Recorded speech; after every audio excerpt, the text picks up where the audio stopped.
welcome to my YouTube channel The Big Oak Academy. Today we are going to study lattice energy. So आज हम lattice energy के बारे में पढ़ेंगे. Lattice energy.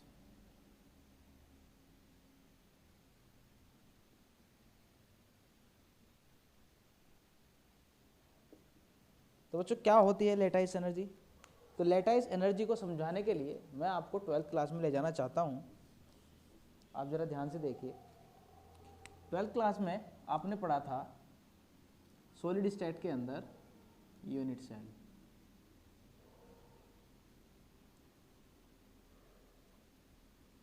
आपने पढ़ा था यूनिट सेल.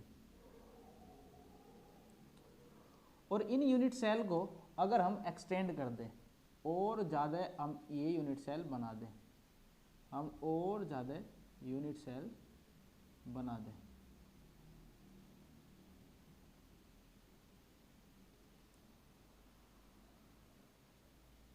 तो इन यूनिट सेल से हम और भी इधर भी बना दें, इनके नीचे भी ऐसे यूनिट सेल बना दें और इधर भी यूनिट सेल बना दें. तो इस तरीके से अगर हम यूनिट सेल इकट्ठा बनाते चले जाएं तो ये पूरा का पूरा एक बड़ा सॉलिड बन जाएगा. ये एक बड़ा सॉलिड बन जाएगा. तो इस बड़े सॉलिड को सॉलिड स्टेट की लैंग्वेज में हम बोलते हैं लेटाइस. This is lattice. अब ये लेटाइस बनाते हैं हमारे ionic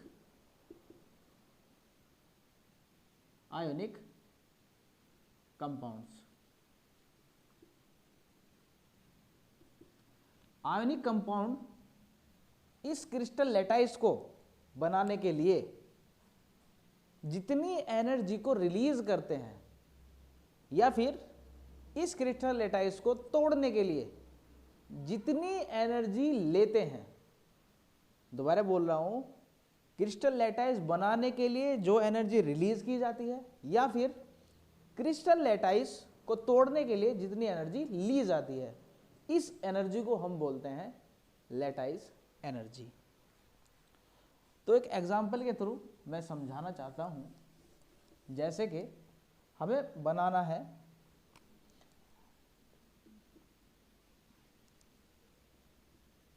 NaCl.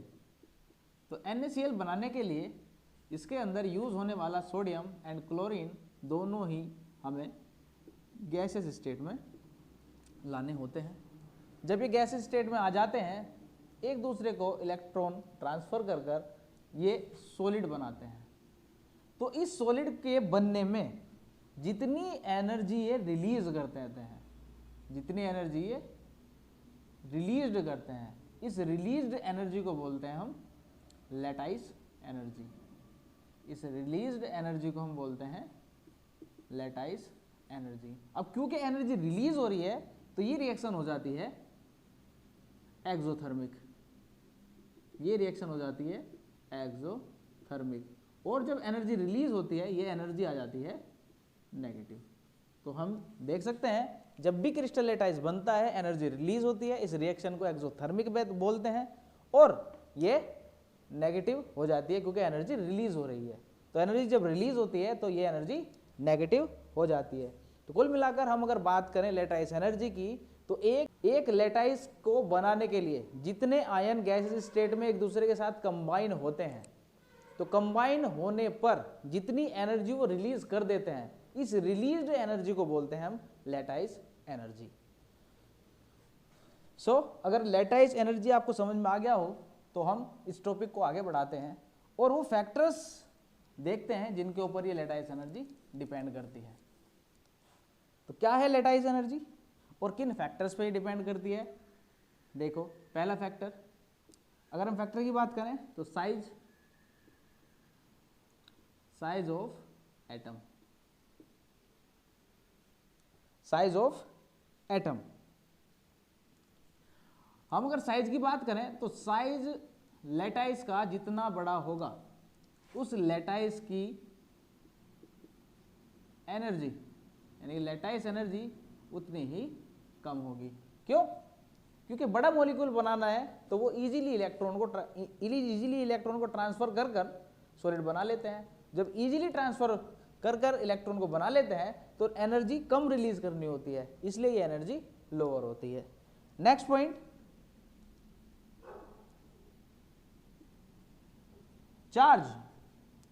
Charge on ions. अगर हम चार्ज की बात करें, चार्ज ऑन आयंस, जितना ज्यादा चार्ज होगा आयंस के ऊपर, चार्ज जितना ज्यादा होगा लैटाइस एनर्जी उतनी ही ज्यादा होगी। तो चार्ज जितना ज्यादा होगा रिपल्सन उतना ज्यादा होगा। इस रिपल्सन को ओवरकम करने के लिए हमें एनर्जी ज्यादा खर्च करनी पड़ेगी। तो इसलिए चार्ज जितना ज्यादा होगा लैटाइस एनर्जी भी उतनी ही ज्यादा होगी। तीसरा फैक्टर इलेक्ट्रॉनिक कॉन्फ़िगरेशन। इलेक्ट्रॉनिक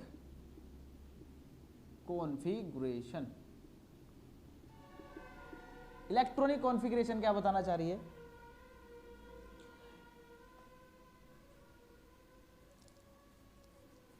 हम नंबर ऑफ इलेक्ट्रॉन को देखते हैं इलेक्ट्रॉनिक कॉन्फ़िगरेशन में, नंबर ऑफ इलेक्ट्रॉन्स। तो किसी भी आयन के अंदर जितने ज्यादा इलेक्ट्रॉन होते हैं, किसी भी आयंस में जितने ज्यादा इलेक्ट्रॉन होते हैं उतना ज्यादा रिपल्सन क्रिएट होता है, और जितना ज्यादा रिपल्सन होगा लैटाइस एनर्जी उतनी ही कम खर्च करनी पड़ेगी आपको, क्योंकि रिपल्सन बढ़ेगा तो गैसियस वैलेंस शेल के इलेक्ट्रॉन को इजीली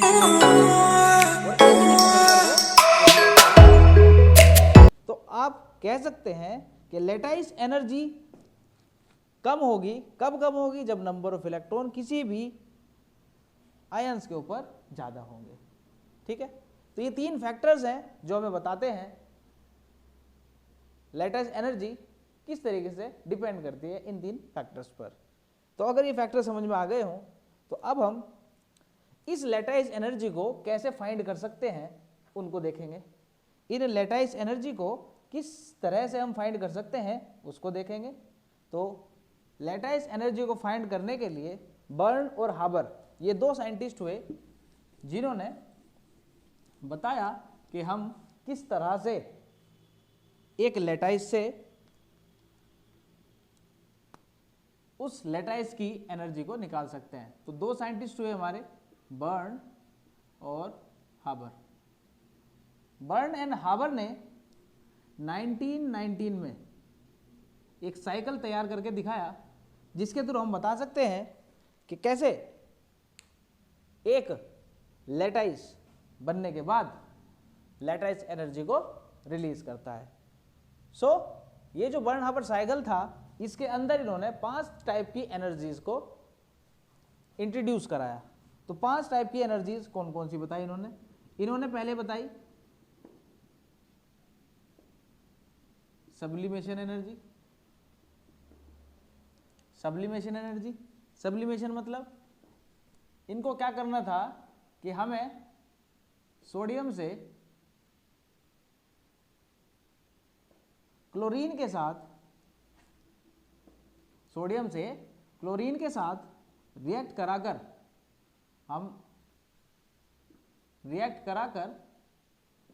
बनाना चाह रहे थे NaCl सॉलिड। तो NaCl सॉलिड बनाने के लिए इन्होंने 5 टाइप की एनर्जीज को इसके अंदर इंट्रोड्यूस कराया। तो क्या क्या थी वो एनर्जी देखिए जरा। सबसे पहले हम बात करते हैं सब्लिमेशन एनर्जी। तो सब्लिमेशन एनर्जी क्या करती है, इस सोडियम को ये सॉलिड से डायरेक्ट गैसियस स्टेट में कन्वर्ट कर देती है। तो यहाँ पर Na को अगर हम सब्लिमेशन एनर्जी देंगे तो ये सब्लिमेशन एनर्जी इस Na को यहाँ से सॉलिड फॉर्म से गैसियस स्टेट में चेंज कर देता है। तो यहाँ पर ये Na अब हो गया गैसियस स्टेट में। अब जब ये इसको हम एनर्जी दे रहे हैं तो यहाँ पर एनर्जी इकट्ठी हो रही है। तो यहाँ पर जो आपकी सब्लिमेशन एनर्जी है ये खर्च करनी पड़ी हमें 108 किलोजूल पर मोल। दूसरी टाइप की एनर्जी जो इन्होंने जिक्र किया है दूसरे टाइप की एनर्जी का जो इन्होंने जिक्र किया है वो है आयोनाइजेशन एंथैल्पी। तो आयोनाइजेशन एंथैल्पी क्या है? आयोनाइजेशन एंथैल्पी गैसियस स्टेट में जो आपका एलिमेंट होता है उससे एक इलेक्ट्रॉन निकालने के लिए एनर्जी दी जाती है। तो अब यहाँ पर सॉलिड गैसियस स्टेट में तो आ गया, अब इसको आयनिक फॉर्म में कन्वर्ट किया गया। तो आयनिक फॉर्म में कन्वर्ट करने के लिए क्या करेंगे, यहाँ पर सोडियम से एक इलेक्ट्रॉन को निकालेंगे। तो सोडियम यहाँ पर जब आयोनाइजेशन एंथैल्पी गेट कर लेगा, इसके बाद ये गैसियस स्टेट से आयनिक फॉर्म में आ जाएगा। तो अब यहाँ पर ये क्या कर रहा है, एक इलेक्ट्रॉन को लूज कर रहा है और अब ये गैसेस स्टेट में आयनिक फॉर्म में आ गया। और आयनिक फॉर्म में आने के लिए इसने कौन सी एनर्जी को यूज किया? Ionisation enthalpy. तो आयोनाइजेशन एंथैल्पी इसने यूज की प्लस 495 किलो जूल पर मोल। ठीक है, अब यहाँ पर दोनों एनर्जी प्लस दिख रही है, आपको प्लस दिख रही है, तो ये दोनों रिएक्शन कैसी हो गई? एंडोथर्मिक। ठीक है, तो यहाँ पर तीसरे टाइप की जो एनर्जी इन्होंने इंट्रोड्यूस कराई बर्न और हाबर ने, इन्होंने बताया कि यहाँ पर डिसोसिएशन एनर्जी भी यूज होती है। डिसोसिएशन एनर्जी, तो डिसोसिएशन एनर्जी क्या है? यहाँ पर आपका क्लोरीन है, ये क्लोरीन यहाँ पर Cl2 की फॉर्म में है। तो इसको तोड़ने के लिए अब हमारे पास क्या है, ये Cl2 है, ये गैसेस स्टेट में है। अब इसको एटॉमिक फॉर्म में अगर हमें तोड़ना है तो इसको हमें इतनी ही डिसोसिएशन एनर्जी देनी पड़ेगी, डिसोसिएशन एनर्जी देनी पड़ेगी। ठीक है, तो डिसोसिएशन एनर्जी देख लीजिए, जब इसको डिसोसिएशन एनर्जी हम देंगे तो ये Cl2 से कैस में कन्वर्ट हो जाएगा, Cl में। ठीक है, ये Cl गैस में कन्वर्ट हो जाएगा। ठीक है, अब यहाँ तक अगर समझ में आ गया हो तो मेरे पास जगह नहीं है नीचे, मैं इसको मिटाकर दोबारा लिखना चाहूँगा, तो इन सभी को नोट कर लीजिए, फिर आगे देखते हैं। नोट कर लिया? कर लिया, चलो देखते हैं।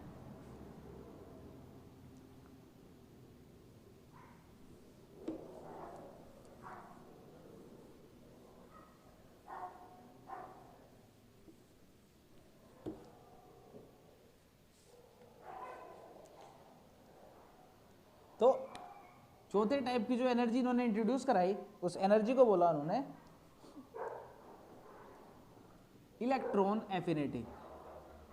इलेक्ट्रॉन एफिनिटी, इलेक्ट्रॉन एफिनिटी क्या है? जब भी कोई गैसियस एटम एक इलेक्ट्रॉन को गेट करता है तो इलेक्ट्रॉन गेट करने के बाद जितनी एनर्जी वो रिलीज करता है, उस रिलीज्ड एनर्जी को बोलते हैं हम इलेक्ट्रॉन एफिनिटी। तो अब हमने क्लोरीन को एटॉमिक फॉर्म में तो चेंज कर लिया था, लेकिन अब हमें क्या है, क्लोरीन को एक इलेक्ट्रॉन देना पड़ेगा ताकि वो आयनिक फॉर्म में आ जाए। तो यहाँ पर क्लोरीन गैसेस फॉर्म में था, एटॉमिक फॉर्म में, अब इसको हमने एक इलेक्ट्रॉन दिया तो ये अब आ गया आयनिक फॉर्म में।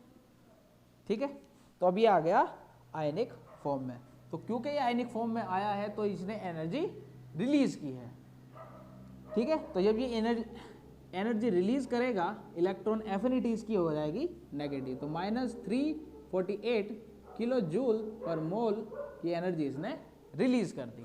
ठीक है, पांचवा जो स्टेप है ये लास्ट स्टेप है और ये लास्ट एनर्जी इन्होंने इंट्रोड्यूस कराई। ठीक है, लास्ट टाइप की एनर्जी इन्होंने इंट्रोड्यूस कराई जिसको उन्होंने बोला कॉम्बिनेशन एनर्जी। और कॉम्बिनेशन एनर्जी मतलब जब कोई लेटाइस बनता है तो कंबाइन होता है और कंबाइन होने के बाद वो एनर्जी रिलीज करता है और ये रिलीज एनर्जी को हम बोलते हैं लेटाइस एनर्जी। तो पांचवें टाइप की एनर्जी इन्होंने बताई लेटाइस एनर्जी। लेटाइस एनर्जी, तो अब हमारे पास सोडियम भी आयनिक फॉर्म में है और अब हमारे पास क्लोरीन भी आयनिक फॉर्म में है। तो जब ये दोनों एक दूसरे के साथ कंबाइन कर लेंगे तो ये कंबाइन होकर NaCl बनाएंगे और ये NaCl जब सॉलिडिफाई होगा तो यहाँ पर ये एनर्जी को रिलीज करेगा। तो ये यहाँ पर जो लेटाइस एनर्जी इन्होंने यूज़ की है, लेटाइस एनर्जी जो इन्होंने रिलीज की है वो -787 किलो जूल पर मोल की एनर्जी इन्होंने रिलीज की है। तो ये 5 टाइप की एनर्जी इन्होंने इंट्रोड्यूस की यहाँ पर और इन 5 टाइप की एनर्जी को यूज कर एक साइकिल बना दिया जिसको उन्होंने बर्न हाबर साइकिल बताया। तो मैं अब इस बर्न हाबर साइकिल को बताना चाहूँगा। उससे पहले अगर आप एक टाइप की एनर्जी और सुन लीजिए, यहाँ पर हीट ऑफ फॉर्मेशन और इंट्रोड्यूस करा इन्होंने। हीट ऑफ फॉर्मेशन क्या है। अभी 5 टाइप की जो एनर्जी हमने यूज की है, ये 5 टाइप की एनर्जी हमें लेनी भी पड़ी है और देनी भी पड़ी है, ठीक है।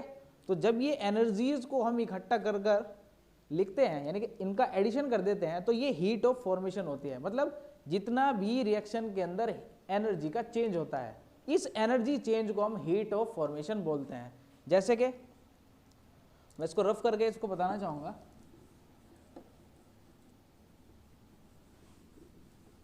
हमने यहां पर 5 टाइप की एनर्जीज का जिक्र किया है और ये सारी एनर्जी कभी ली है और तो कभी दी है, तो ये टोटल बनाते हैं हीट ऑफ फॉर्मेशन। यानी कि पूरी रिएक्शन के अंदर जितना भी एनर्जी का चेंज हुआ वो होता है हीट ऑफ फॉर्मेशन। तो सबसे पहले हमने क्या किया था, सब्लिमेशन एनर्जी दी थी, हमने सब्लिमेशन एनर्जी दी थी जिससे हमने सोडियम को उसके गैसेस फॉर्म में चेंज किया था। फिर सोडियम को हमने आयोनाइजेशन एनर्जी दी थी जिससे वो चेंज होकर आयनिक फॉर्म में चला गया था। फिर हमने क्लोरीन को तोड़ा था एटॉमिक फॉर्म में, तो हमने डिसोसिएशन एनर्जी दी थी, तो यहां पर हो गया। अब क्लोरीन को एक इलेक्ट्रॉन दिया था, तो इलेक्ट्रॉन एफिनिटी प्लस, इसके बाद हमने लेटाइस एनर्जी दी ताकि लेटाइस बन सके, लेटाइस एनर्जी। तो ये कितनी थी NaCl के लिए, हमने देखा था ये प्लस 108 थी। फिर आयोनाइजेशन एंथैल्पी दी थी, ये कितनी थी 495 प्लस, फिर डिसोसिएशन एनर्जी थी, ये कितनी थी 121।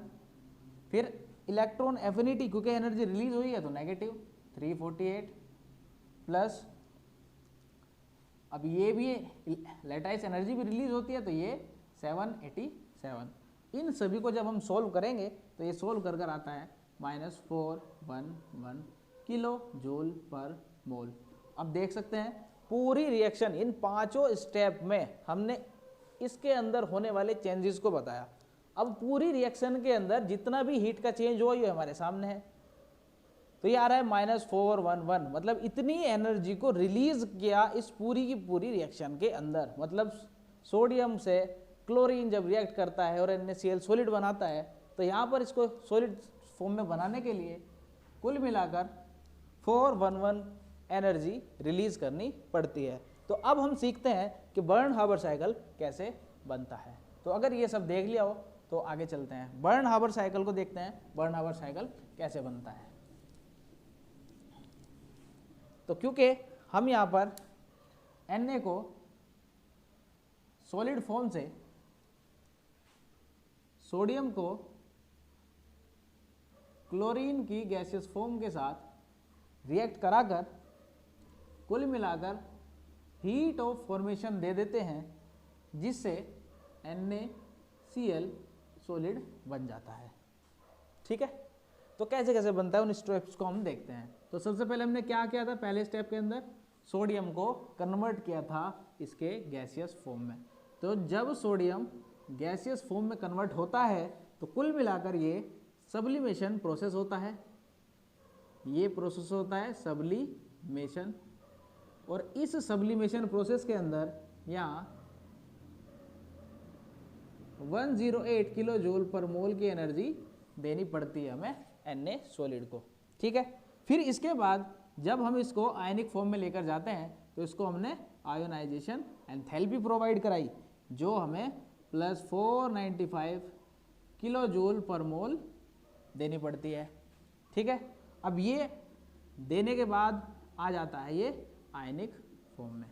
ठीक है, तो ये गैसेस फॉर्म में आ गया, अब ये कंबाइन करेगा। अब क्लोरीन को देख लीजिए, तो क्लोरीन को सबसे पहले हमने तोड़कर इसको एटॉमिक फॉर्म में लेकर आए, तो क्लोरीन आ गया अब एटॉमिक फॉर्म में। तोड़ने के लिए हमने इसको डिसोसिएशन एनर्जी दी, और डिसोसिएशन एनर्जी कितनी दी इसको, +121। ठीक है, अब जब इसको गैसियस फॉर्म में हम कन्वर्ट करेंगे, तो गैसियस फॉर्म में कन्वर्ट करने के लिए क्लोरीन एक इलेक्ट्रॉन एक्सेप्ट करेगा, तो इसको इलेक्ट्रॉन एफिनिटी देनी पड़ती है, मतलब इसको -348 किलो जूल पर मोल की एनर्जी रिलीज करनी पड़ती है, तो तभी आ जाता है क्लोरीन गैसियस फॉर्म में और आयनिक फॉर्म में। ठीक है, अब ये दोनों कंबाइन जब होते हैं, कंबाइन होने पर ये बना लेते हैं NaCl सॉलिड। और NaCl सॉलिड बनाने के लिए इन्होंने लैटाइस एनर्जी, जो एनर्जी सॉलिड बनने के बाद ये रिलीज करेंगे उस एनर्जी को बोलते हैं हम लैटाइस एनर्जी। तो लैटाइस एनर्जी कितनी है हमारी -787। ठीक है, तो कुल मिलाकर अगर हम बात करें, ये 5 टाइप की एनर्जीज का प्रोसेस है जो बनाता है बर्न हाबर साइकिल को। और ये बर्न हाबर साइकिल बताता है हमें कि लैटाइस एनर्जी कितनी है इस प्रोसेस के अंदर। अगर आपको हीट ऑफ फॉर्मेशन दे दी जाए और ये 4 टाइप की एनर्जी दे दी जाए तो आप निकाल सकते हैं लैटाइस एनर्जी। तो इस तरीके से हम लैटाइस एनर्जी को निकाल सकते हैं। तो यहाँ से हम समझते हैं कि लैटाइस एनर्जी कितनी है इस NaCl सॉलिड को बनाने के लिए। तो आई थिंक मैंने अच्छे से समझा दिया है, और जिसको भी समझ में नहीं आया है तो प्लीज़ मुझे कमेंट कीजिए, पूछिए, जितना भी पूछेंगे मुझे अच्छा लगेगा। और अगर मुझे वीडियो दोबारा बनाना पड़ा तो मैं दोबारा वीडियो बनाऊंगा और आपको अच्छे से समझाऊंगा। तो चैनल को लाइक कीजिए, सब्सक्राइब कीजिए, सपोर्ट कीजिए, आपके सपोर्ट की बहुत ज़रूरत है। और आज हमारी ये यूनिट भी कंप्लीट हो गई है। नेक्स्ट लेक्चर में हम सेकंड यूनिट को पढ़ना शुरू करेंगे। Thank you.